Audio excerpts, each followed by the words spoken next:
এই শোনো, আমি আরেকটা বিয়ে করতে চাই, তোমার অনুমতি লাগবে। তোমার খুশির জন্য আমি সব করতে রাজি, তুমি কাগজ নিয়ে আসো, আমি সই করে দিচ্ছি। তোমার মতো বউ পেয়ে সত্যি আমি ধন্য।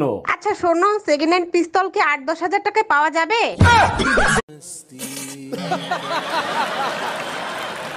এই মসজিদ কমিটির লোকজন তোমাকে ধরে পিটাইছে কেন? কি করছো তুমি? মসজিদের মিটিং চলতেছিল, আমি হুজুরে জিজ্ঞেস করলাম, হুজুর গরু চুরি করে যদি কুরবানি দেওয়া হয় তাহলে কি কুরবানি হয়? এর জন্য সবাই তোমাকে মারতে পারে না, আসল কাহিনী কি হয়েছে সেটা বলো। মার খাওয়ার পরে জানতে পারি মিটিংটা ছিল হুজুরের কোরবানির গরু চুরি হয়ে গেছে।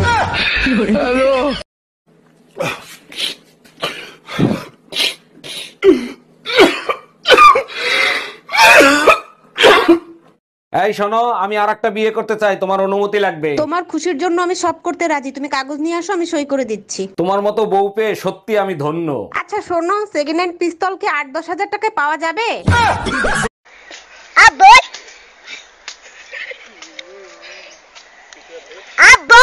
আমনে মোরে বিয়ে হইরে প্রতারণা হরছেন। অমাতার ইয়া তুই কও কি, মুই তোর লাগে কি প্রতারণা হচ্ছি? আমনে কিরে কাটতে কোন আমনে মোরে একটু ভালোবাসছেন? ভালো না বাসলে পোলামাইয়া গুলো কি গাঙ্গের তন বাসিয়েছে? হেলে মোর হাতের মিন্দি লাল হইলে নাকি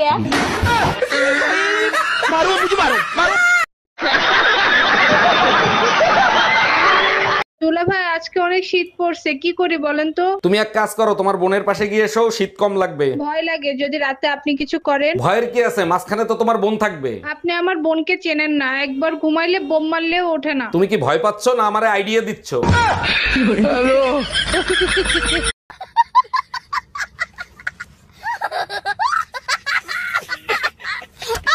অরুণ ভাই, এইভাবে মন খারাপ করেন না, গার্লফ্রেন্ড একটা গেলে 10টা আসবে।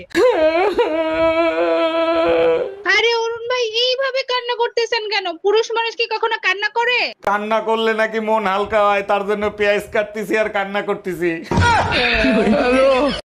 बड़ा हरामी हो बेटा। জানো মা আসছে, কদিন এখানেই থাকবে। মা আসছে মানে? থাকবে কোথায়? শোবে কোথায়? কেন?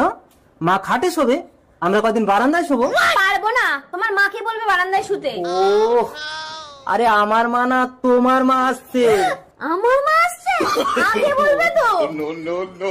এই শোনো, আমরা কদিন বারান্দায় থেকে যাবো।